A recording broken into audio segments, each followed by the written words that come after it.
ቤተ መቅደሱ ቅዱስ ነው።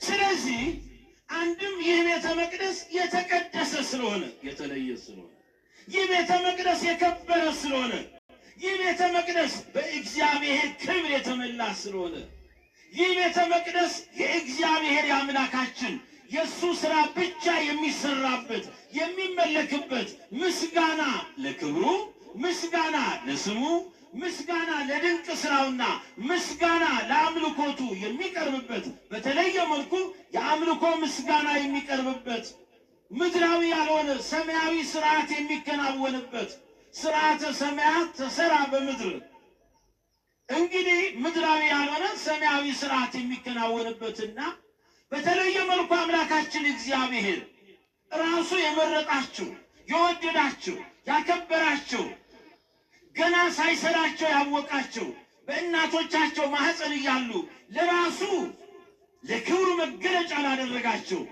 ባለሟሎቹ ቅዱሳንን በቤቱና በቅጥሩ ውስጥ ከወንዶችና ከሴቶች ልጆች ይልቅ የሚበልጥ መታሰቢያና ስም የሚሰጥበት ቤተ መቅደስ ስለሆነ የማይጠፋም የዘላለም ስም የሚሰጥበት የሚያከብርበት ይሄ ብቻ አይደለም እነዚሁ ቅዱሳን እንዲመሰገኑ የሚያደርግበት ቅድም አይተናል ሊቃውንቱ ታቦተ ሕጉ ከመንበረ ክብሩ ወጥቶ ዑደት አድርጎ ከጨረሰ በኋላ በአውደ ምሕረቱ ላይ ቆሙ ያቀረቡትን ያሬዳዊ ዝማሬ ሰምታችኋል አይደለ የማስም ተጠርቶ ነው የተመሰገነው የዛሬውን ሰማይ ጥሩልኛ የማን ስም የቅዱስ ሚናስን ስም ጠርተው ግን ይሄ ቤተ መቅደስ ማንም ይመለክበት ነው ንገሩኛ ሰማይቱ ቅዱስ ሚናስን አናመልክበትም ማንም እናመልክበት ነው እግዚአብሔር አምላካችን መድኃኒታችን እርሱ ኢየሱስ ክርስቶስን በዚህ ቤተ መቅደስ ውስጥ የሰማይቱ የቅዱስ ሚናስ ሥጋ አይደለም የሚቆረሰው የእሱ ደም አይደለም የሚፈሰው የማንን ነው የአምላካችን የመድኃኒታችን የኢየሱስ ክርስቶስን ነፍስ የተለየው መለኮት የተዋሃደውን ትኩስ ደም ነው ይሄን የምንቀበልበት ስለዚህ እነዚሁ ቅዱሳን እንዲመሰገኑ የሚያደርግበትና ስማቸውን እየጠራን እንድንማጸን የሚያደርግበት ቤቱ የጸሎት ቤት ነው ይህ ቤት የምስጋና ቤት ነው የአምልኮ ቤት ስለሆነ ለቤተ መቅደሱ እግዚአብሔር ክብር ሰጥቶታል አስቀድሞም እንደተናገረው ቤቴ የሰ ቤተ ጸሎት ትሰመይ አንተም ውሰ ረሰይክምዎ በአተፍያቱ ሰረክቱ ያለው ይህ አባቴ ቤት አለ የጸሎት ቤት ነው አለ ገና አስቀድሞ በነቢዩ በቅዱስ ኤርምያስ ላይ አድሮ ሲናገር ከአበይት ነቢያት አንዱ ነቢየ እግዚአብሔር ቅዱስ ኤርምያስ እግዚአብሔር በእርሱ አድሮ ሲናገር በትንቢተ ኤርምያስ ምዕራፍ 7 ቁጥር 11 በትንቢተ ኤርምያስ ምዕራፍ 17 ቁጥር 12 ላይ ደግሞ ይህ የእግዚአብሔር ቤተ መቅደስ አለ ከጥንት ጀምሮ ከፍ ያለ የክብር ዙፋን ነው አለ አረ ከፍ ያለ የክብር ዙፋን ነው ቤተ መቅደስ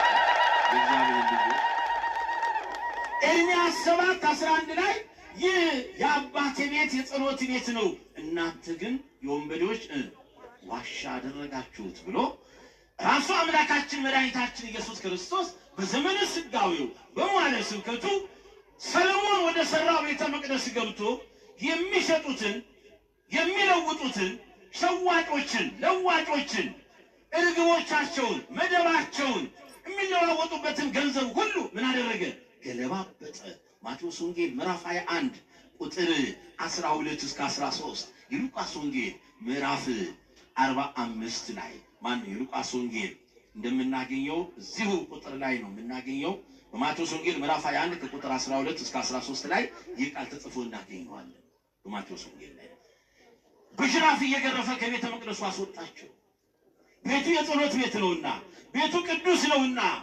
ምክንያቱም ይህ ቤተ መቅደስ በሰማይ እንዳለው ቤተ መቅደስ ምሳሌነት የሰራው ቤተ መቅደስ ነውና ሐነጸ መቅደሶ በአርያም ወሳረራ ስምድነ ዘላለም ሐነጸ መቅደሶ በአርያም ልክ እንደ ሰማያዊቷ ቤተ መቅደስ አድርጎ የዚያችን ምሳሌ በመያዝ በምድር ላይም ቤተ መቅደሱ ምን አደረገ አጸና ይለናል መዝሙረኛው ልበ አምላክ ቅዱስ ዳዊት የዳዊት መዝሙር 77 ቁጥር 69 ላይ ስለዚህ እግዚአብሔር ለቤቱ ቀናተኛ ነው ነብዩ እንደተናገረው ይህ ቤተ መቅደስ የክብር ቤተ መቅደስ ነው የምስጋና የውዳሴ ቤተ መቅደስ ነው እግዚአብሔርን የምናመልክበት ሀብቶልና ስመ ክርስትናን ተቀብለን በ40 እና በ80 ቀን ልጅነታችንን አጽንተን የምንሄድበት ቤተ መቅደስ ነው።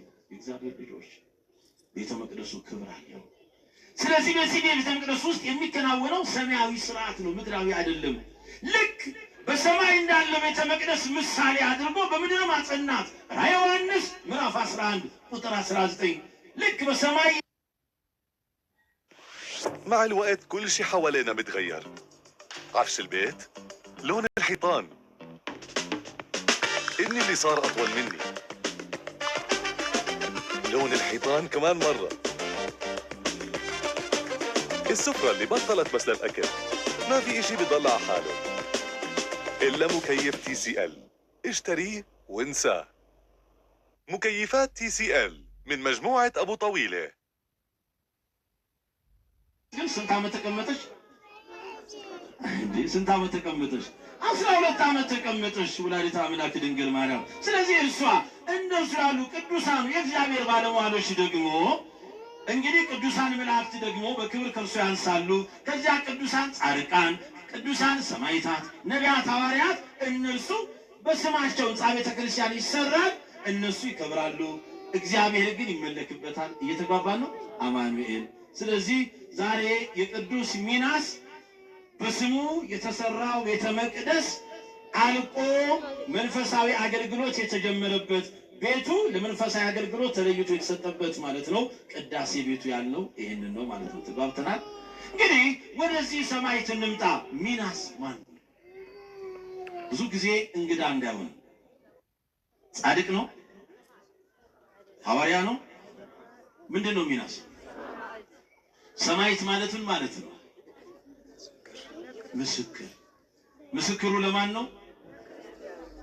ለክርስቶስ፣ ለእግዚአብሔር፣ ለሞተልን ላዳነ፣ ለሞተለት ላዳነው፣ ቅድመ ዓለም ለነበረ፣ በማዕከለ ዓለም ያለ፣ ይህንንም ዓለም አሳልፎ ለሚኖረው ለእርሱ ምስክር። በማቴዎስ ወንጌል በምዕራፍ 10 ቁጥር 32 ላይ አማን አማን እብለክሙ ዘሰ አአምኖ በቅድመ ሰብ አነኒ አአምኖ በቅድመ አቡየ ዘበሰማያት። እውነት እውነት እላችኋለሁ በሰው ሁሉ ፊት አምኖ የሚመሰክርልኝ በሰማያት ባለው በአባቴ ፊት እመሰክርለታለሁ። በሰው ፊት የሚክደኝን በሰማያት ባለው በአባቴ ፊት ደግሞ እክደዋለሁ። እንግዲህ ይህ ቅዱስ ሚናስ ሰማዕት ነው። ሰማዕትነቱ ለማን ነው? ለእግዚአብሔር። ሰማዕቱ ለእግዚአብሔር፣ ሰማዕቱ ለክርስቶስ ነው። ምስክሩ ለክርስቶስ ነው። ይሄ ማለት አምላካችን መድኃኒታችን ኢየሱስ ክርስቶስ ከሦስቱ አካል አንዱ አካላዊ ቃል እርሱ ከንጽሕተ ንጹሐን ከቅድስተ ቅዱሳን ከእማምላክ ከድንግል ማርያም በነሳው ሥጋ በአጭር ቁመት በጠባብ ደረት በተዋህዶ ራሱን ገልጾ በፍጹም ሰውነትና አምላክነት ዓለምን ለማዳን እንደመጣ ከባህሪ አባቱ ከአብ ከባህሪ ሕይወቱ ከመንፈስ ቅዱስ ጋር ትክክል አንድ አምላክ እንደሆነ አምኖ አስረግጦ የመሰከረ በጊዜው ጊዜ ጣዖታትን የሚያመልኩትን ጣዖት አምላኪዎቹ ነገሥታት ያሳፈረ እነዚህ ሰማዕታት ሰይፍ ይዘው ቆመጥ ይዘው ጎራዴ ይዘው ሳንጃ እየመዘዙ የጋለ ብረት ምጣድ ጥደው ፍም እስኪመስል ድረስ አድርገው ክርስቲያኖችን ምን በሚያደርጉ በሚቆሉ እንደ እንስሳ ሥጋ የተለያየ ፈተና መከራ በሚያደርሱ ነገሥታት ፊት በእምነት ጽናት በሃይማኖታዊ ልጅነት በድፍረት ቆመው የሚናገሩ ናቸው ሰማዕታት የምንላቸው። ወይነግር ስማከ በቅድመ ነገሥት ወይታፈር እንዳለው መዝሙረኛው ልበ አምላክ ቅዱስ ዳዊት በእውነት ስምህን ይላል ባለማፈር ባላውያኑ ነገሥታት ፊት ቆሜ እመሰክርልሃለሁ ሳላፍር ነው። ሳላፍር ወገኖች ክርስትና ያሳፍራል? ንገሩኛ። ክርስትና ያሳፍራል? አያሳፍርም። እኔና እናንተ የኦርቶዶክስ ተዋህዶ ልጆች መሆናችን እድለኞች ነን። ክርስትና አያሳፍርም።